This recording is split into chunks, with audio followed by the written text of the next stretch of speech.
I now hand the conference over to Mr. Ashutosh Mishra from Ashika Stock Broking. Thank you, and over to you, sir. Thank you, Nirav. Good evening, everyone, and welcome to Deepak Fertilizer and Petrochemical Corporation's 4Q FY21 earnings conference call. Today we have with us Mr. S.C. Mehta, Chairman and Managing Director, Mr. Amitabh Bhargav, President and Chief Financial Officer, Mr. Devashish Banerjee, President, Strategic Project, Mr. Mahesh Girdhar, President, Corporate Nutrition Business, Crop Nutrition Business, Mr. Suprash Jain, VP Corporate Finance, Mr. Devashish Kedia, GM Corporate Finance, and Mr. Deepak Balwani, Head Investor Relations. Thanks a lot, gentlemen, for giving us this opportunity. Without further ado, I would like to hand over to the floor to Mr. Sailesh Mehta for his opening remark, post which we can have a floor open for Q&A round. Thank you, and over to you, sir. Thank you, Ashutosh. Very warm good afternoon, good evening to all of you. I hope you and your families are staying safe and healthy. All my prayers for your safety. I would like to welcome you also to the Q4 and full year earnings conference call of Deepak Fertilizer.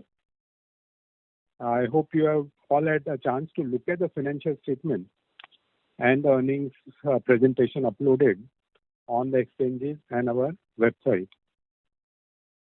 Ashutosh, my voice is okay? Yes, sir, your voice is okay. Okay, I'll continue. Thank you.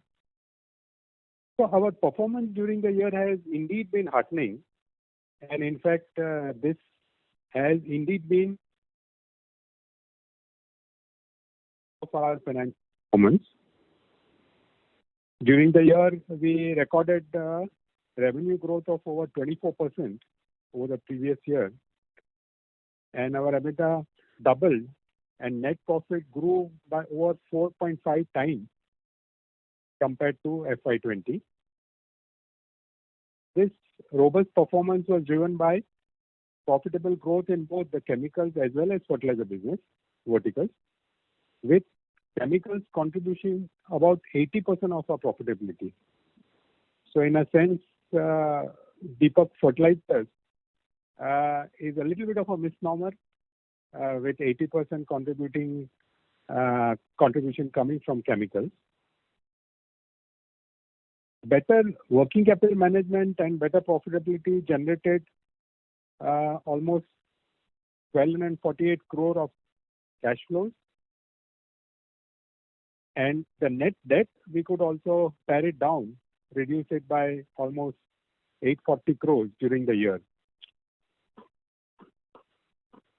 So now, as I was looking at while the details, our CFO, President Finance, Amitabh would be sharing with you, I thought I could touch upon at I would say a strategy level, what I think worked, and touch upon those aspects which would be giving you a broader picture. So if I ask myself what worked, and I further ask myself, will it sustain? And here are the thoughts I was wanting to share. One is last 2 years, but last year in particular, we have had a huge focus on cost optimization and also building some very, very robust systems. We have invested time and energy on to creating a raw material prognosis system, systems to hugely improve the logistics management. A lot of focus on energy and raw material efficiency improvements. We have, as a team, invested a lot of time, energy on an end-to-end S&OP system, which is the sales and operations planning, where right from demand generation to raw material planning is all integrated on a IT platform. We also invested into getting and analyzing the big data from farmers as a part of our fertilizer improvement system and lots of other work. So this is one area which I feel helped, and over the years it will continue to help. in terms of a backbone. Second aspect that we saw was a certain shift from China to India. And in particular, we saw that for our customers of nitric acid, this came out to be a positive trend. And that in turn has given us a positive current in the nitric acid business, which also I see as a trend likely to sustain and continue. The third aspect that we saw was that the key investments that we had made in the last 3-4 years, initially, if you recall, the tripling of our fertilizer capacity, a couple of years back, what we had invested into the Dahej acid complex. These investments have begun bearing fruits, and these have validated what we had visualized in terms of benefits. The fourth aspect is that we saw IPA demand in pharmaceutical and hygiene hand sanitizer needs continue. Of course, we did have some unplanned downtime because of catalyst change, and that got delayed because of COVID, the shipment. But otherwise, IPA remains in now a good stable phase. But the most important thing that I feel as an undercurrent that we saw getting validated, and we also see its positive current sustaining, is that we saw all our three businesses, the industrial chemicals, the mining chemicals, and fertilizer, all of them have been beautifully aligned with the country's growth story. And as we see India grow, whether in terms of its power needs derived from coal or its cement needs derived from limestone or the other infrastructure needs or the requirements of the pharmaceutical sector, where India continues to play a good role in the global pharma sector. Mining chemicals, industrial chemicals will have some excellent tailwind for further growth. So also as India's middle income group grows, the need for quality fruits and vegetables, horticulture, and the other food security requirements are only going to grow. So all the three sectors that we are into are gaining positive traction from their beautiful alignment with the country's growth story. And that is something that panned out last year, and I believe it will sustain over the years to come. The other aspect, another question that could come to anyone's mind is, will the margins sustain, particularly because of the large raw material hike that has happened, and we have seen, I would say in this early part of the quarter, first quarter. So there what we see is that certainly the cost optimization efforts and initiatives that we have made are going to continue and are going to further make inroads in the current year, which will help us to, contain and insulate the margins. Second, more important that we see is that we still have capacities as potentials, which we still need to tap.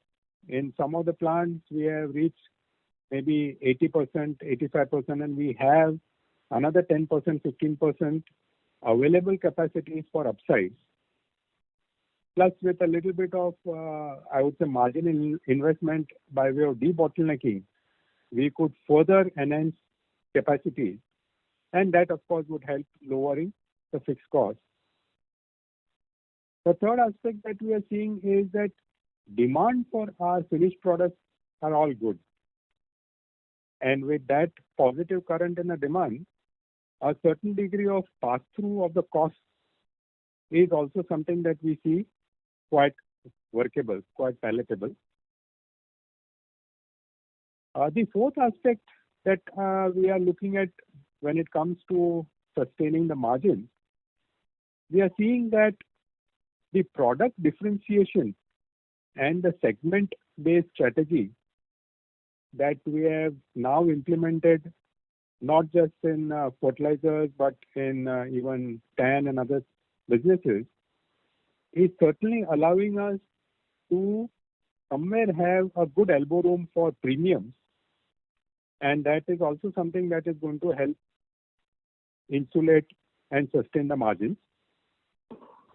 Above all, we also see that one large impact of cost increase came in the fertilizer sector as the global players increased the prices of phosphoric acid DAP hugely. Now that part of it was sitting heavy on us as everyone else in the industry. But we are happy to share that the government has taken quick and effective steps where they announced a huge hike in the DAP phosphoric acid P subsidy, almost 200% kind of addition. And that is going to somewhere mitigate a large chunk of the cost increase that emerged because of the raw material increase to the fertilizer business. What it also does is it will allow us in the industry to continue to provide fertilizers at a reasonable price to the farmers. And the worry that there could be any demand destruction because of price hikes is also something that is behind us now. As you are also aware, a number of weather apps, SkyMat and others, have predicted normal standard monsoon. So that is also going to be something that is going to help brisk movement in the fertilizer business. So with that, I do feel that what had worked for us in the last year has strong grounds to continue and sustain in the current year. The margins that we saw somewhere along, despite the hikes in raw material prices, we are seeing, a decent mechanism to deal with that. Now going forward, and this I am stretching beyond the next 12 months from a larger picture perspective, how do I see things panning out? So number one is that certainly the available capacity headroom will further help to bring the upsides in the years ahead.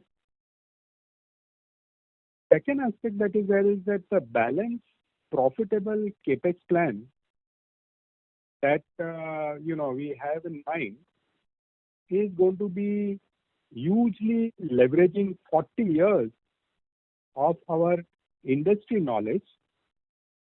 It will risk mitigate thanks to the backward integration, and standalone itself, we are seeing very good 18 to 20% IRR. So that is going to be going forward. Also, another thing that is going to have a very positive impact as we go forward.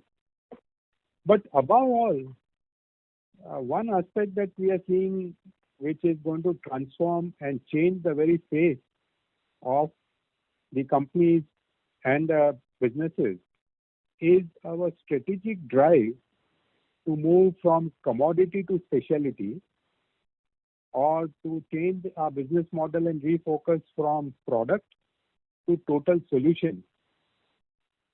I will give you one example of the success story as we see it emerging, and we got a very good taste of it, a very good validation of it in the fertilizer business. In the fertilizer business, SmartTech, the unique NPK that we make, we could raise its sales from around 2,20,000 tons to 4,38,000 tons. As you are aware, and Amitabh will explain more, the top line and bottom line both have had a very heartening upliftment in the fertilizer business. Now, over the last year, with this kind of a smart tech product going in the market, we are very happy to share that we have now garnered almost 2.5 million farmers as our customers, repeat customers. And that is giving me the satisfaction and validation that pricing, value proposition, yield, focus on quality, focus on service levels at the field level, all of it as a business model is getting validated. Now, even during the COVID period, the team had almost 18,000 webinar touch points with farmers.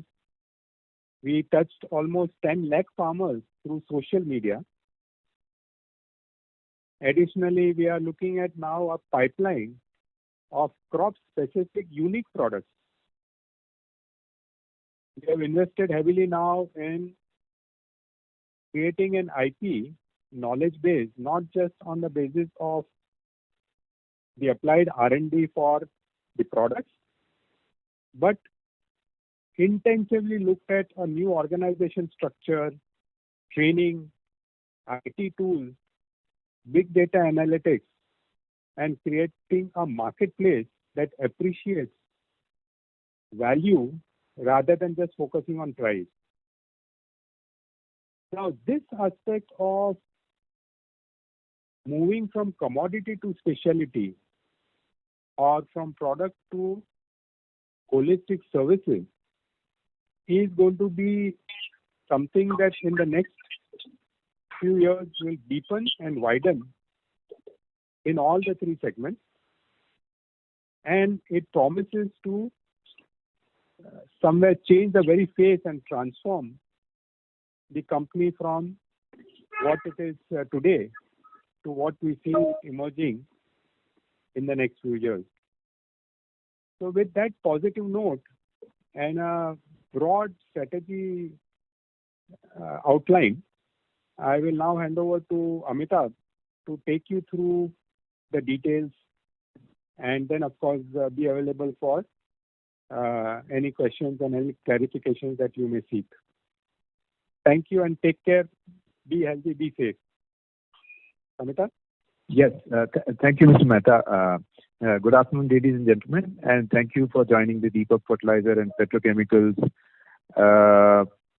conference call to discuss the Q4 and full year FY21 results. I was planning to cover some ground, but I think Mr. Mehta has covered a lot of ground in his opening remarks.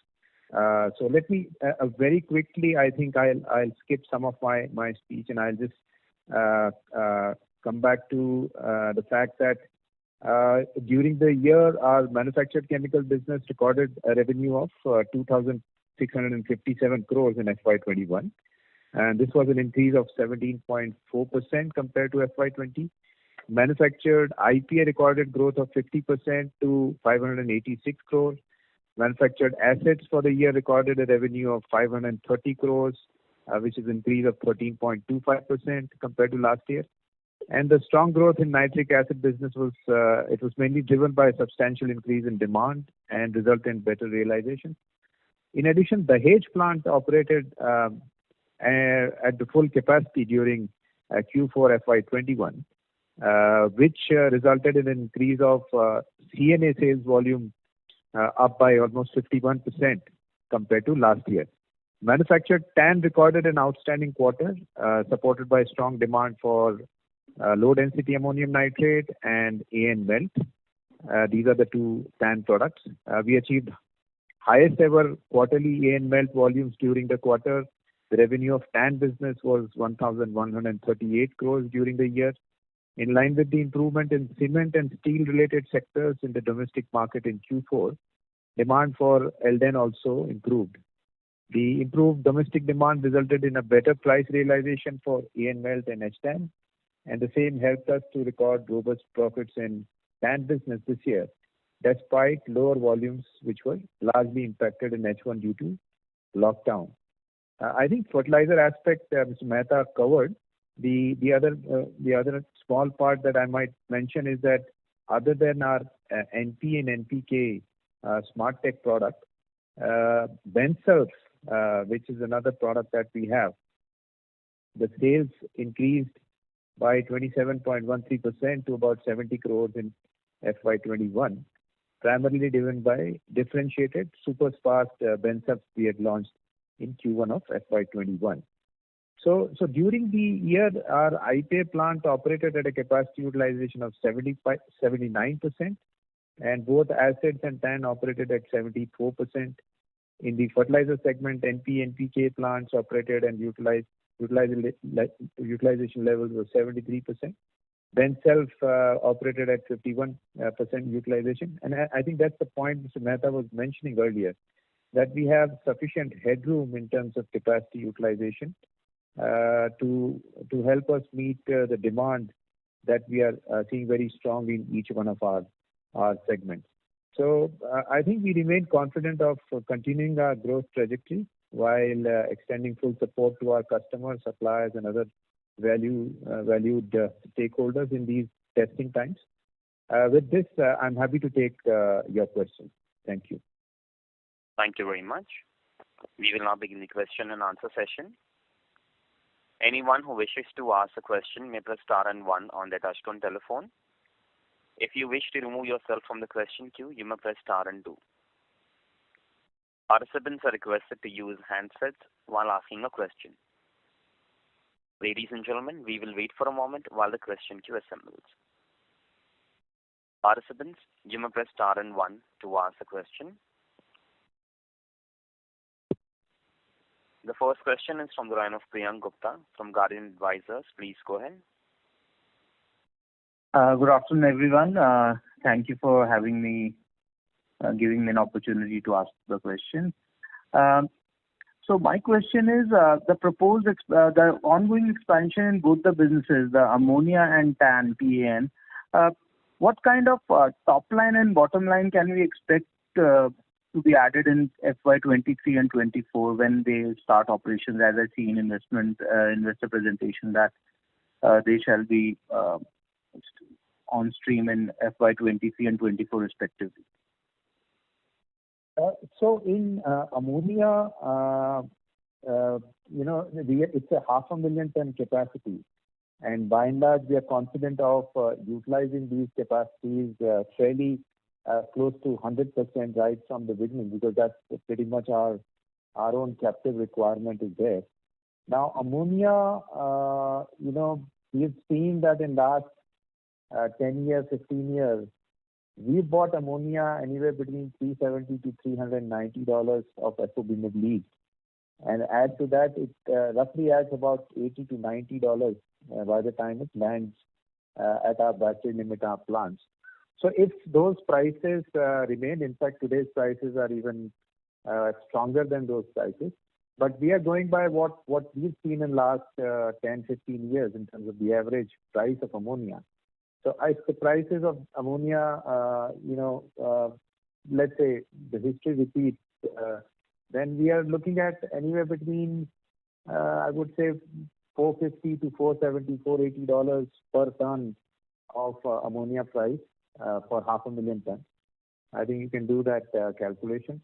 As such, again, from EBITDA margin perspective, after considering gas costs and also the cost of, conversion, we are again anywhere between $160 to $200 of per ton kind of margins can materialize from an EBITDA margin perspective. So that's the broad range in which the top line and the EBITDA levels should vary for an ammonia plant. As far as the TAN business is concerned, I guess One can extrapolate our current capacities. We've done this year about 4,27,000 tons. This new capacity is about 376,000 tons.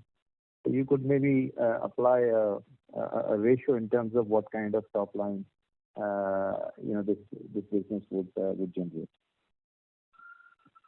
For ammonia, we can assume sales of $450 per ton and $150 ton of EBITDA ballpark as a thumb rule. Yeah, I mean, see, ammonia, as you know, that ammonia prices, it being a commodity that is sort of susceptible to volatility. So to that extent, the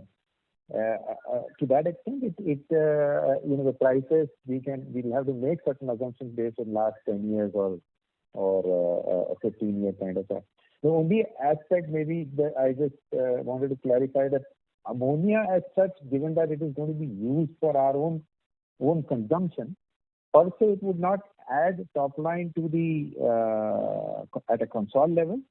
But margins are pretty much what you would then, as opposed to sort of buying ammonia from outside, since we are producing our own ammonia, those margins should add to our bottom line. Understood. I was talking about the top line of our ammonia plant as such. At console level, it'll get merged, so it won't add top line as such. Thank you so much, and congratulations on a spectacular result. Thank you so much. Thank you. The next question is from the line of Lokesh Manik from Vallum Capital. Please go ahead. Yes, good evening to everyone. Amitabh, just continuing on the previous question. So, just a clarification that our cost of production for ammonia with the new plant would be around $160 to $200, and then you add about $90 logistics cost, and then you add conversion margin, so you reach about $400-$450 today. Is that understanding correct, broadly? See, the ammonia landed price, if you assume anywhere between $350, $360 to $380 of FOB Middle East. Today, at that price, the landed price of ammonia, you add about $80 to $90 to it because it's right. Custom. So that's right. If FOB Middle East prices, and if you were assuming that that's the price at which you would transfer ammonia from our new plant to our downstream products, then that's the kind of top line that we would have. As far as the cost is concerned, cost of course is a function of gas prices. Gas prices, and to that extent, we see so as against $450-$460 of the ammonia prices, landed prices from this plant. We see the gas cost of anywhere between $220 to $240 per ton of ammonia. Add to it about, let's say, about another $40-$45 in terms of conversion cost. So you're looking at 260 to 80 thereabout in terms of the cost of production. And that's the number that I was saying, that anywhere between $160 to $200 margin, EBITDA margins that you would have. Right, because your cost gets fixed at $260. So relatively, you have $160 to add to your EBITDA. I mean, in terms of. That's okay, understood. And the second question was just one more clarification. I've read in the news that the increase by the government in subsidy has been announced on the DAP front, and the DAP is essentially a competing product in non-urea segment. So, is there clarification from the government that they are also increasing for NPK as well? Yes. So they have in NPK and P component, government has kept at the same level. The P component, which is in sync with the way the DAP prices have gone up, they've also increased P component, which is roughly by 200%. Increase in P component. So for NPK also the same then P component, then applied. Depending on your, in the product that you have, whatever is the N, P, and K component, the P component would have that higher P subsidy. Right. That's it from my side. Thank you so much. Thank you. The next question is from the line of Pratik from Elara Capital. Please go ahead.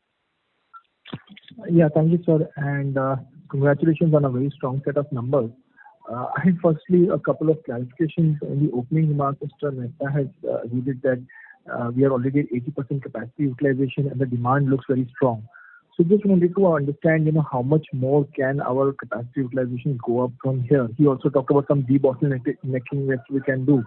But broadly, if we talk about say 3 to 4 years down the line, we would be already in next 1 to 2 years, considering the strong demand that he has been talking about, we should be at 90-95% utilization. So what after that? Because if we have to cater to this rising demand, then some capacity has to be some planning has to be done from now onwards, so that in next 2 years we'll already have that plants up and running.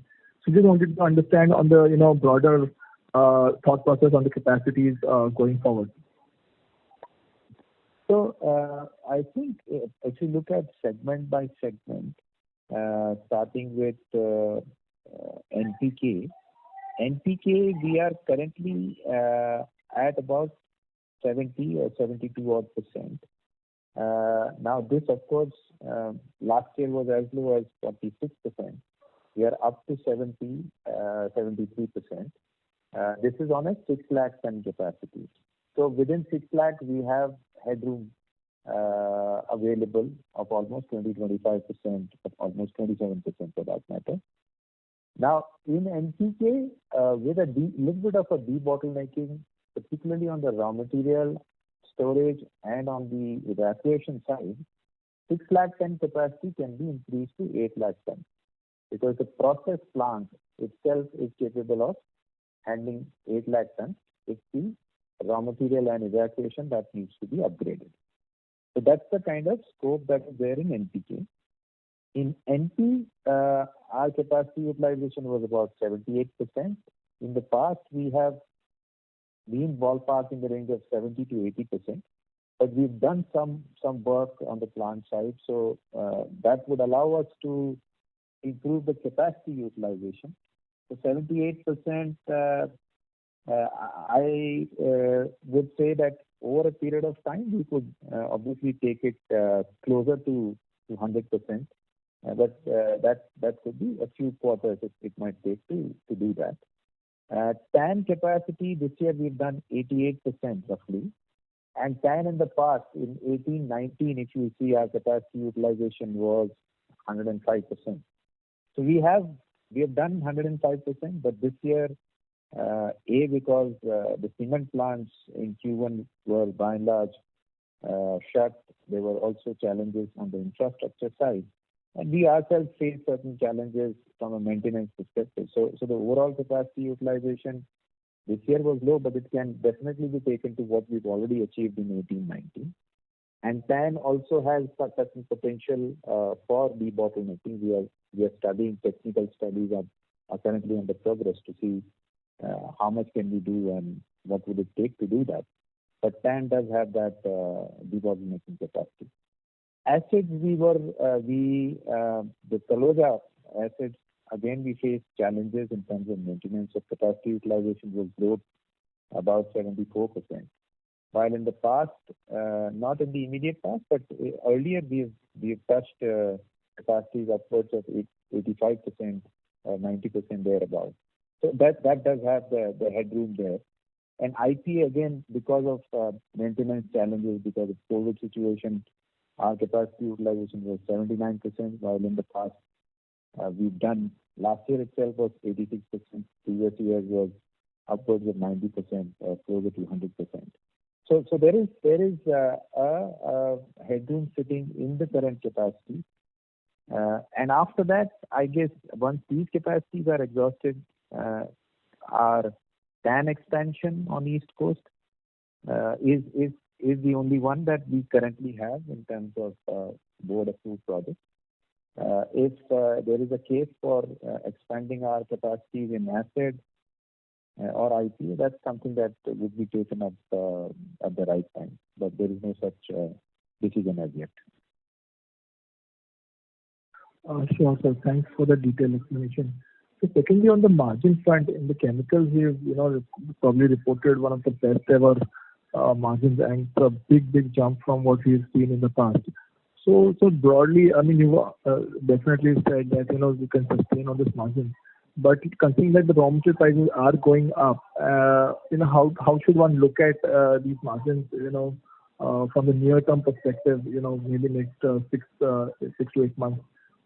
Do we have that much ability to pass on the pricing to the customers, or there will be some sort of hit on the margin?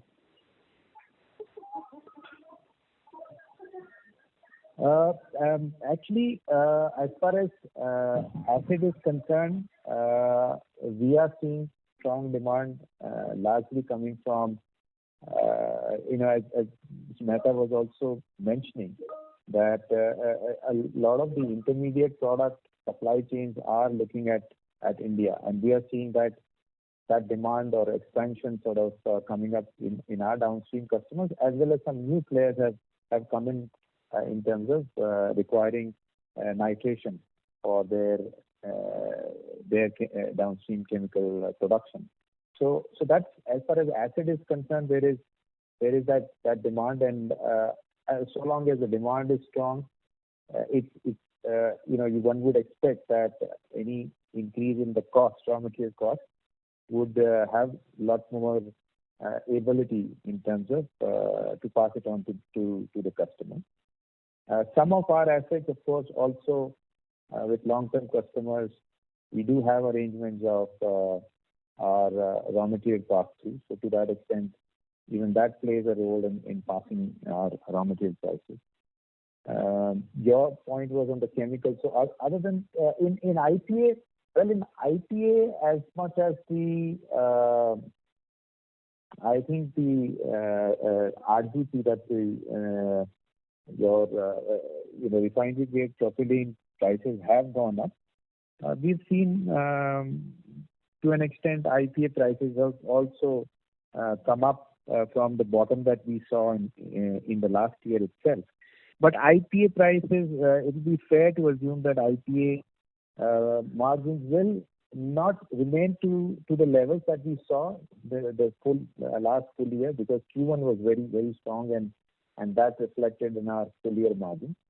But IPA long-term average margins should sustain. What we saw, the section of margins in 1920, that is certainly behind us, because IPA is seeing some new segments coming in terms of its demand. So I would say that, but IPA, again, you need to look at that overall from our consolidated profit perspective at a gross margin level or at a contribution margin level. IPA contributed only 15-16%. So it's an important segment, but we have other engines of growth as far as our margins are concerned. Sure, sir. Even in IP, can we expect the demands to sort of taper down? Because I think there are other players who have also entered, plus ethanol companies. I mean, the sugar companies are also making ethanol and catering to the hand sanitizer demand.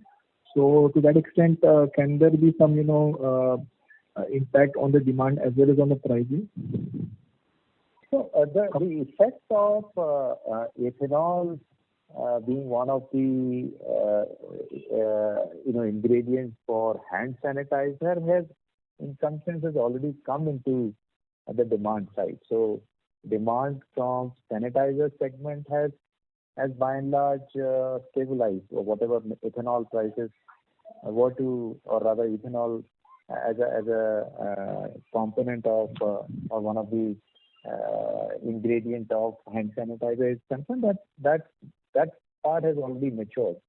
But if you see more than 75, almost 80% of demand for IPA comes from pharma segment, and pharma segment continues to remain strong. Overall, earlier we were the only producer until Deepak Nitrite capacity came in. We were the only producer. But even with the capacities that they have brought into the market, we are still looking at huge gap between the demand, our demand and the domestic production. So the import will continue, and to that extent, domestic manufacturers, ourselves and the others, would not face any demand challenge as such. Prices are not just a function of, I would say, sanitizer segment. Like I said, the most of the demand comes from pharma segment, and so long as that continues, prices would have a little bit of a different dynamics in terms of whether IPA. So IPA is produced from two different sources, that is propylene and acetone. And depending on what the commodity prices of acetone, IPA, and propylene are in terms of relative terms, you may see some obviously volatility in IPA prices.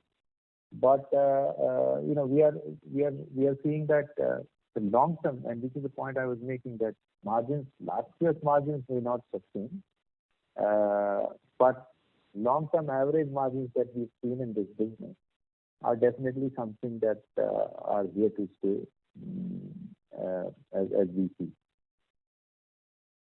Sure. That's very helpful. So any thoughts on the fertilizer margin, because we've done some 7.5% in FY21 despite a healthy volume growth.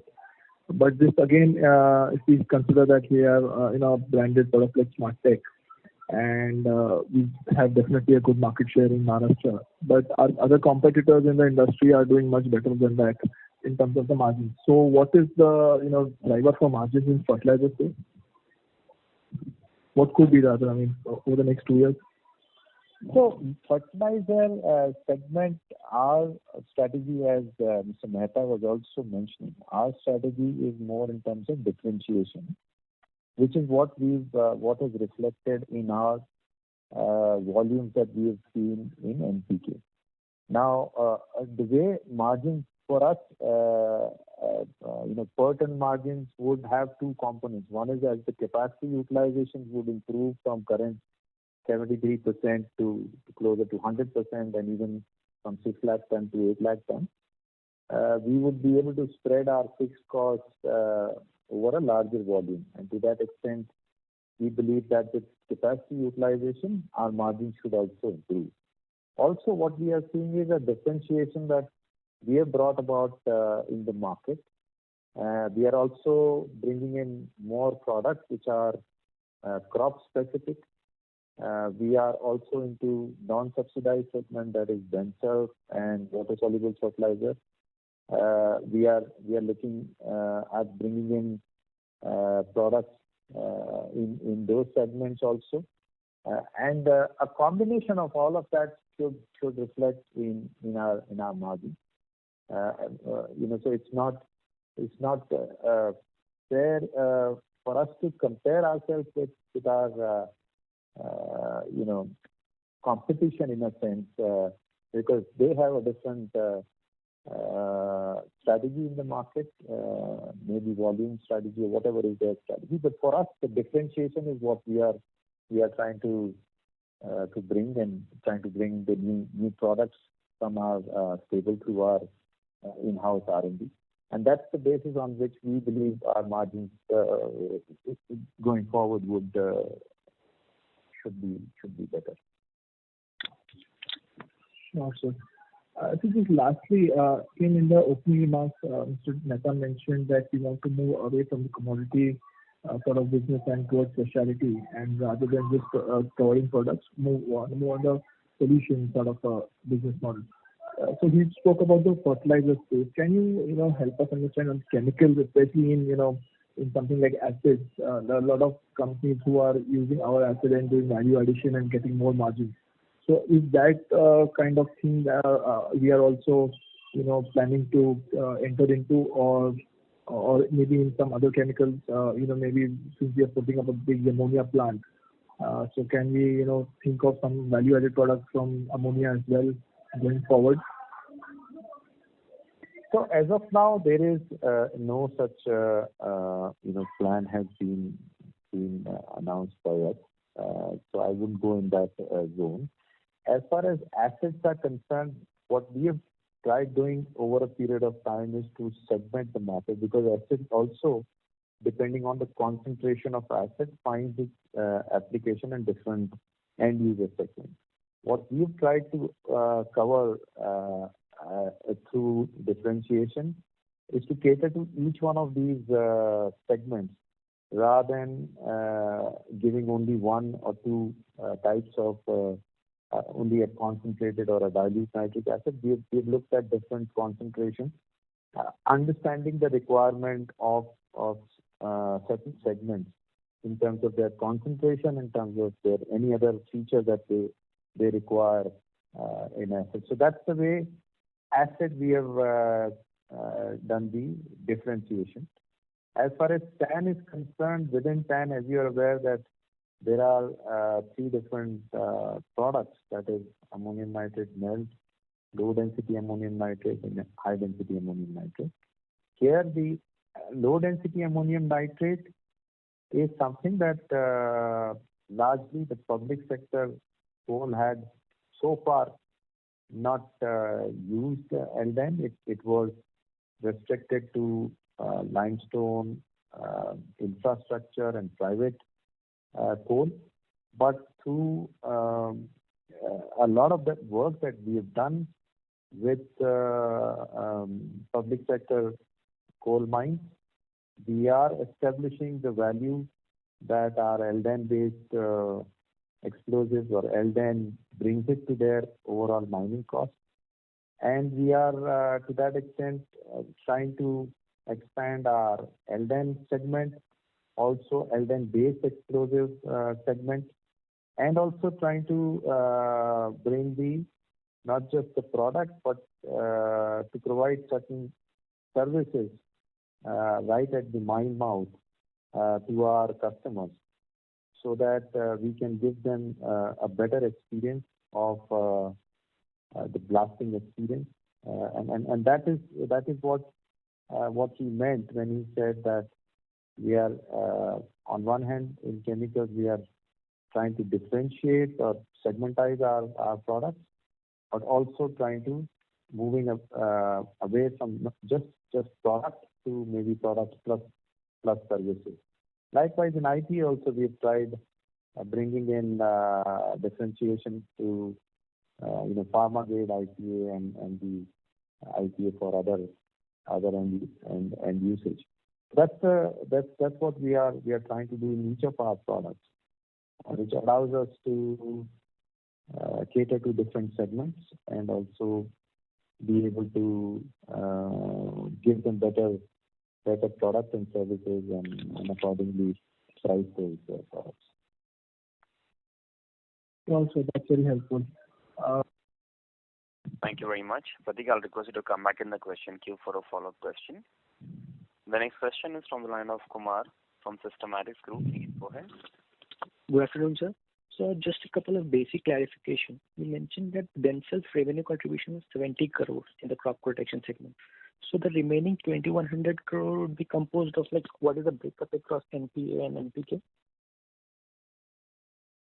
So I think overall breakup. I think some of these breakups you'll be able to see it on our website.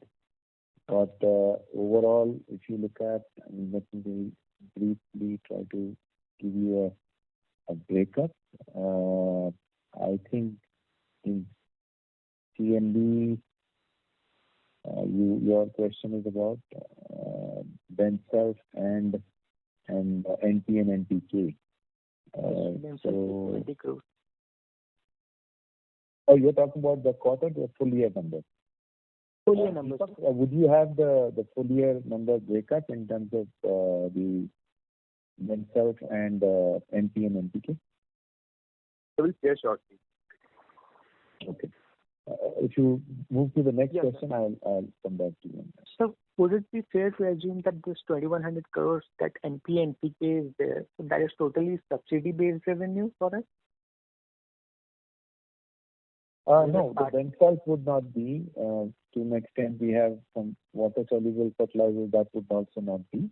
But a big part of it, which is our NP and NPK, is a subsidy-based fertilizer. Okay. And sir, in the 450 crores traded product that we have, so what are the products that we are trading in? In fertilizer, you mean? Yes, sir.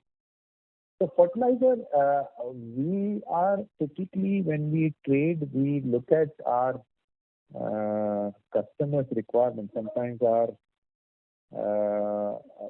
our dealers and retailers do look for a wider basket of products from us. So to that extent, DAP could be one of the products that we may opportunistically, to meet our customers' requirement, we may trade. Sometimes certain NPK certain NPK products which we ourselves don't manufacture, or if there is a in a certain period there is a higher demand but we are not able to cater to that, we also produce that, or rather trade that.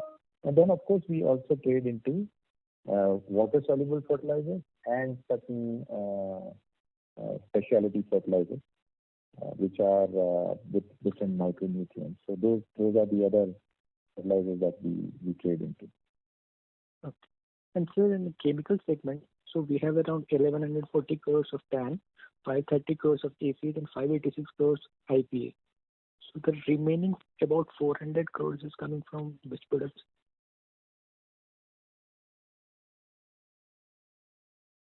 Some of it would be this year. It would be, we have carbon dioxide. We have, of course, this year methanol was, perhaps there was no methanol this year. But we sell propane, we sell dyes, we sell, and then there are, we also have our subsidiary. I think this is also consolidation of our subsidiary, which is Platinum Glass, which is an Australian subsidiary where we have 65% stake. So a combination of all of these. Okay. And sir, we have a trading revenue in the chemical segment as well. So we are dealing in the same products or different products? We mainly trade in IPA. Okay. And to an extent, we have certain surplus ammonia. It can also be opportunistic trading of ammonia. But that's only to the extent that there are surplus. That will be all, sir. Thank you. Thank you for that. Thank you. The next question is from the line of Naresh from Samisha Capital. Please go ahead. Yeah, thank you for taking my question, sir. First question is, in the fertilizer segment, if we see the blended realization of NP and NPK, then from FY19, FY20 and FY20, it has been around 30 rupees per kg. And this is despite your SmartTech product growing in the 3 years.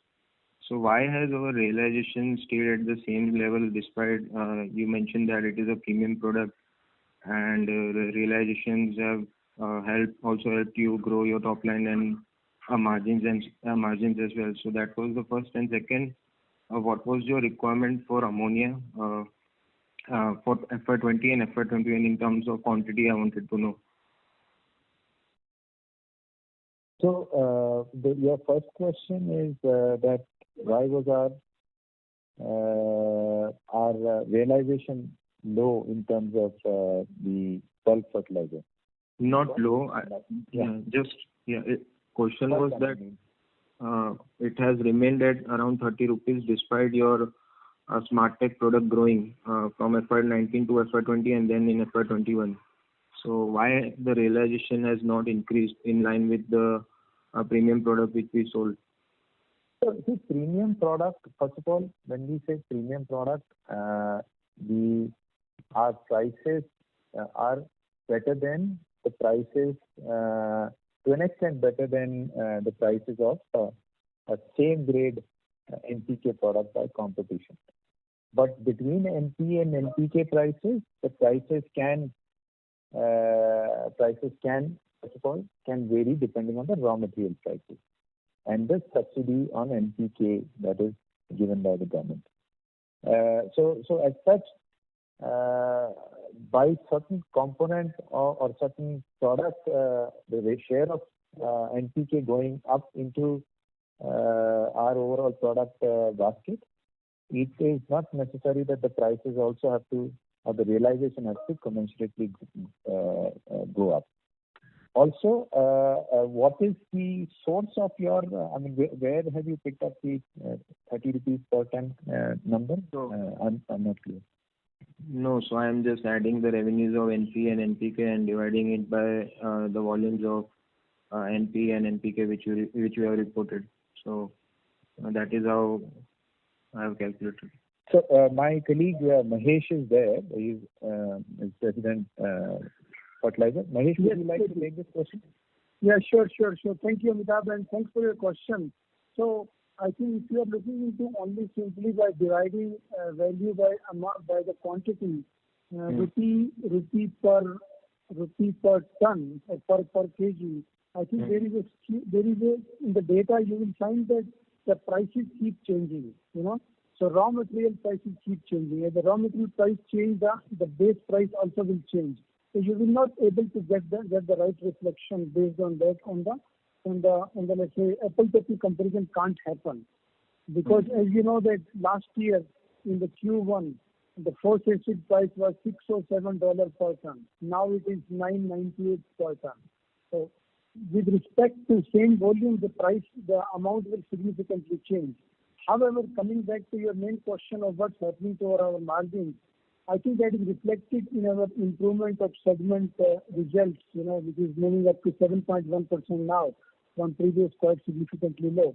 So that is coming from both improvement in the margin, that is coming because of the launches of the value-based products, where we have certainly been able to charge, let's say, premium based on the value under the reasonableness clauses, and as well as increase in the volume. So both have driven the segment profit to this level.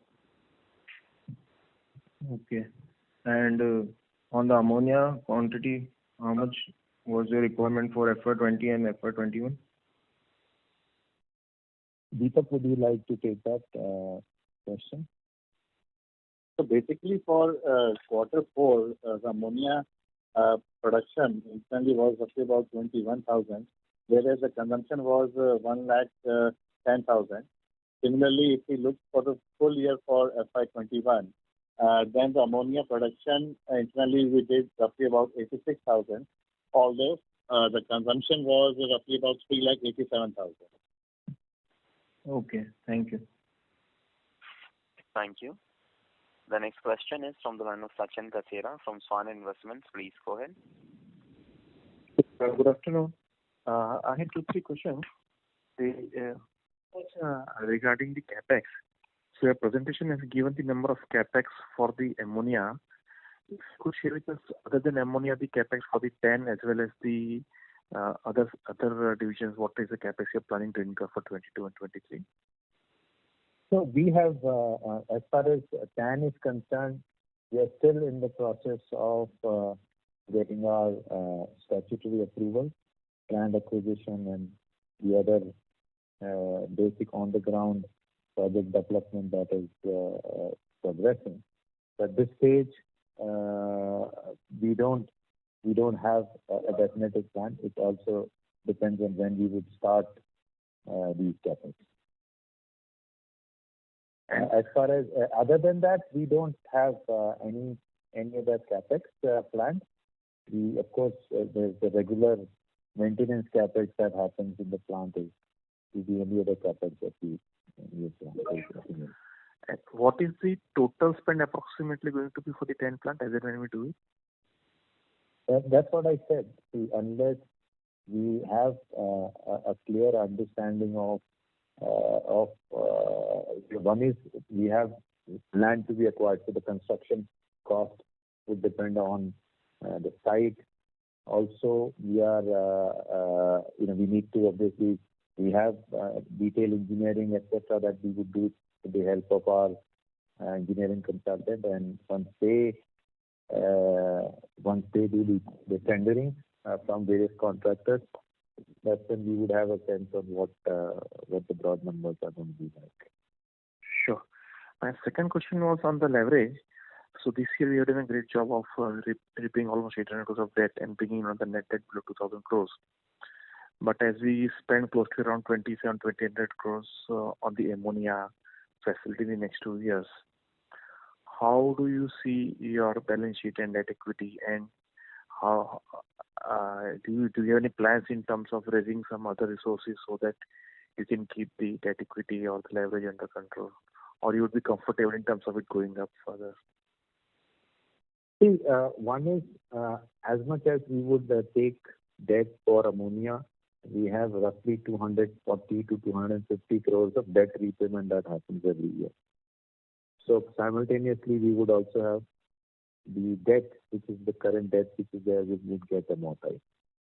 That's number one. Number two, a part of the debt or what you see in the debt numbers is also the foreign currency convertible bond that we have from IFC, and they have a compulsory convertible debenture at the Smart Chain level. Accounting terms, these are also clubbed with the debt.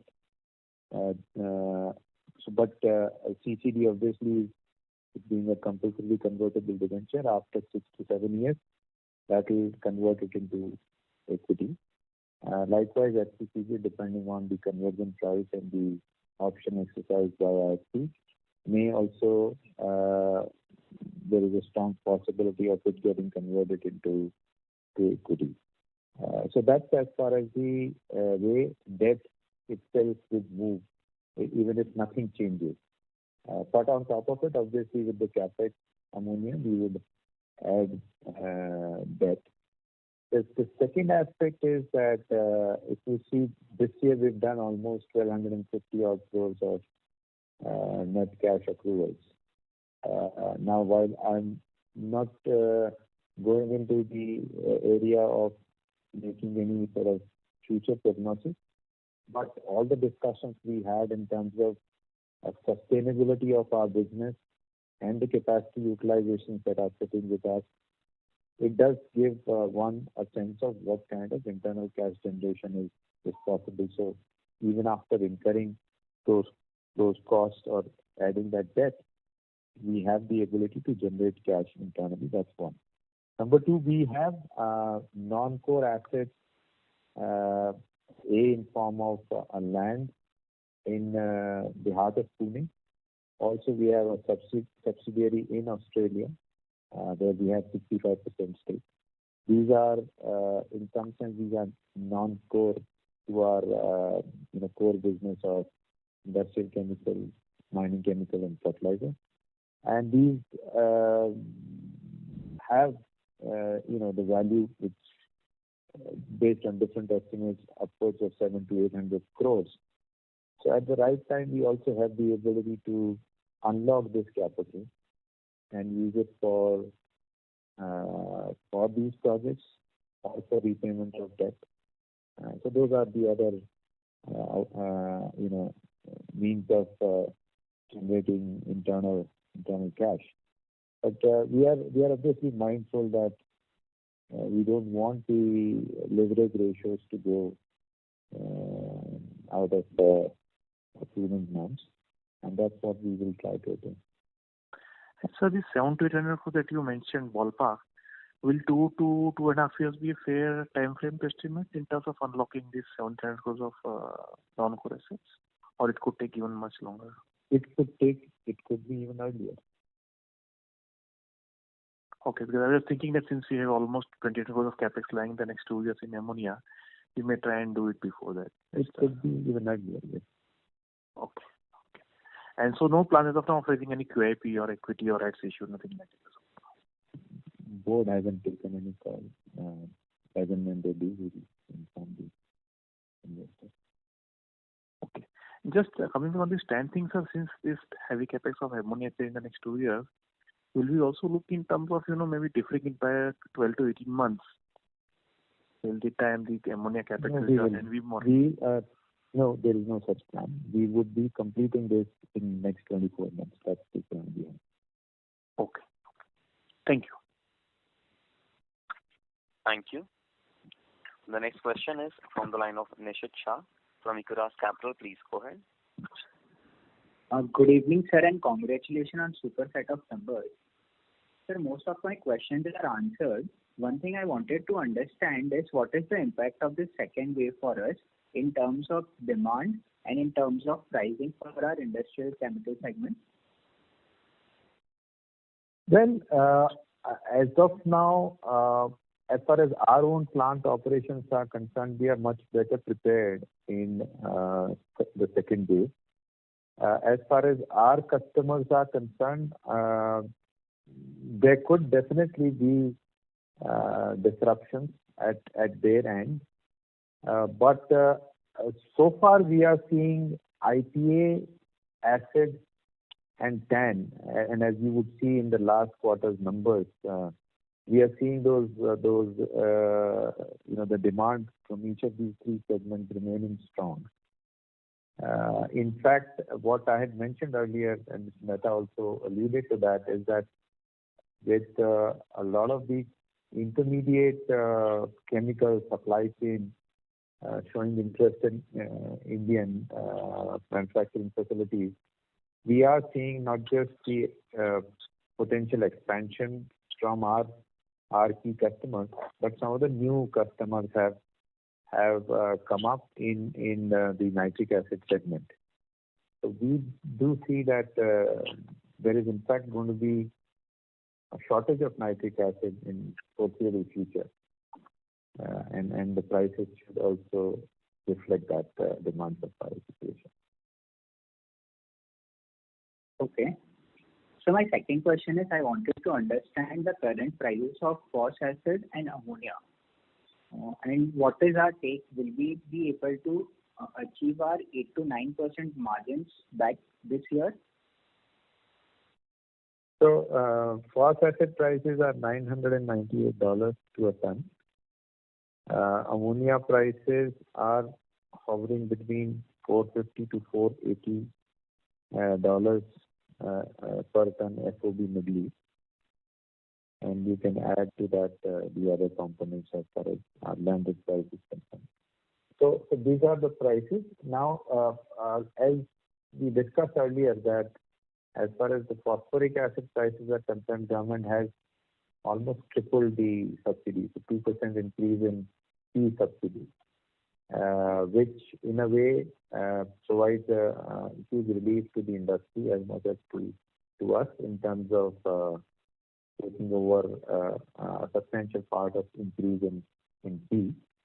In the other raw material prices, ammonia would have some implication as far as the fertilizer is concerned, but fertilizer, we mentioned earlier that it with a lag, the raw material prices do get in a way passed on to in the finished good prices, but that lead lag effect can always be possible in fertilizer segment.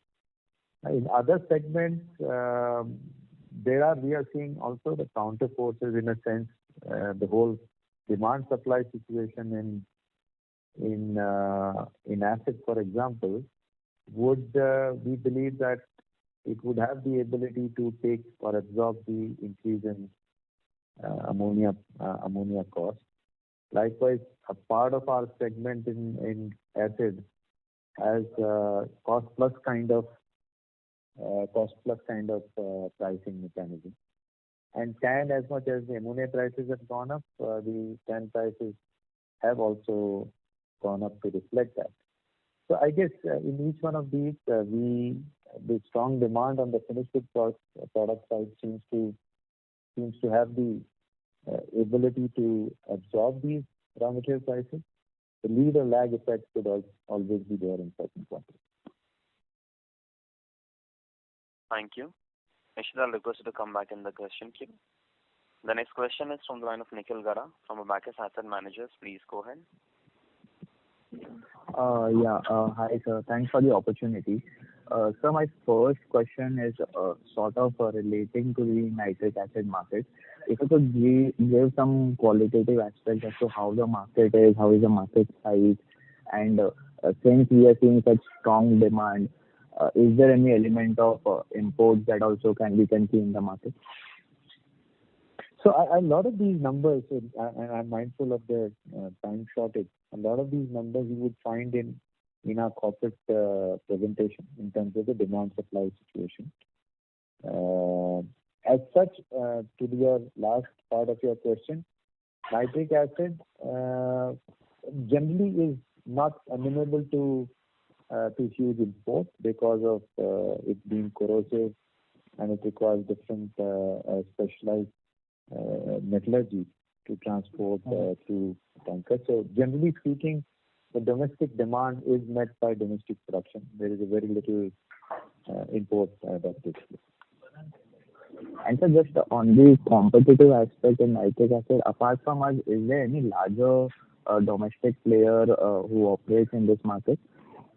Yeah, there are 2 or 3 public sector fertilizer companies. They also produce nitric acid. Okay. And so just on continuing on this margin aspect and the pricing aspect in nitric acid, so this increase in ammonia prices, is it also so as in is it reflected in the Q4 prices of nitric acid, or this is purely based on demand aspect and the improved sentiment? So I think there was in Q4 the prices of ammonia had not gone up as much as they have gone up in Q1 this year. So yeah, so exactly. That's the reason. 12%. So 11-12%. Yeah. Now that to a limited extent, some of our contracts which have raw material pass-through kind of a mechanism, it would reflect. But a good part of the realization in nitric acid in Q4 reflects the demand-supply situation. So then do we see this this realizations improving even further so that as we pass on this price hike and everything in nitric acid specifically? Realization may, yeah, certainly because of raw material pass-through. I won't comment on the margin as such. Okay, sir. And so just 2 more questions if I may. I'll request you to come back in the question queue. It's just one question specifically regarding fertilizer. Hello. Yeah, thank you. So just once when we had seen this increase in the prices for phosphoric acid, we had seen some slump, especially in April in the fertilizer sales. Now with this subsidy coming through, do we believe that this should sort of solve the issue at least on the demand aspect, and how do you really see the demand now from here onwards? Mahesh, would you like to take that? I can answer, Amitabh. Thank you very much for the question. See, I think the Kharif season picks up from, let's say, May onward, and this is a timely action by Government of India. And it is right, and till let's say April or till May middle actually, most of the companies are still supplying the old pricing because of the interrupted demand is always in lag. So at that time there was demand was staying, and then as the prices start going up from middle of May, already subsidy has been announced. So we are not expecting any demand destruction. We are seeing a solid Kharif going forward. It's already started actually with the good forecast of rainfall. Demand would rather go up, not this far. Thank you.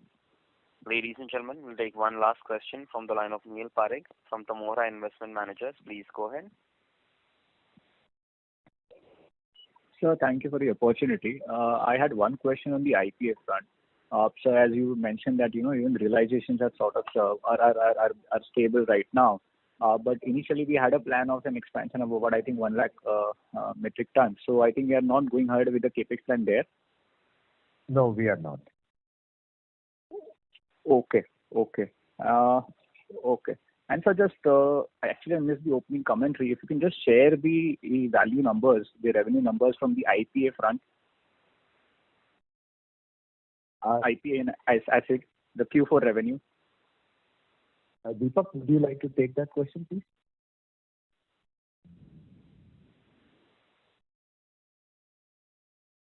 Deepak sir, may I request you to unmute your line from your side and go ahead with the answer?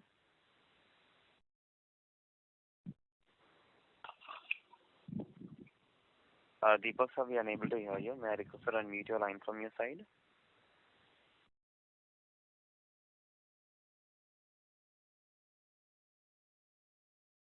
So there's no response from Deepak sir's line. Your question is on IPA revenues in Q4. Yes, sir. So one moment, I'm reconnecting Deepak sir back to the call. Sir, it's 110 crore. 110 crore. And for acids and TAN, sir? So sorry to interrupt you. You have line for Deepak sir reconnected back to the call. So you may go ahead.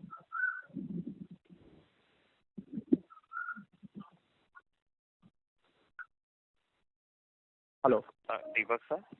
Yeah. What is the question? IPA is 110. Acid is 186 crores. And TAN was 395 crores. 395 crores. All right. So just one last question, sir, on standalone. So the employee expenses for the quarter look little lower, sir. So any one-off there? Yeah, I think that what had happened is up to Q3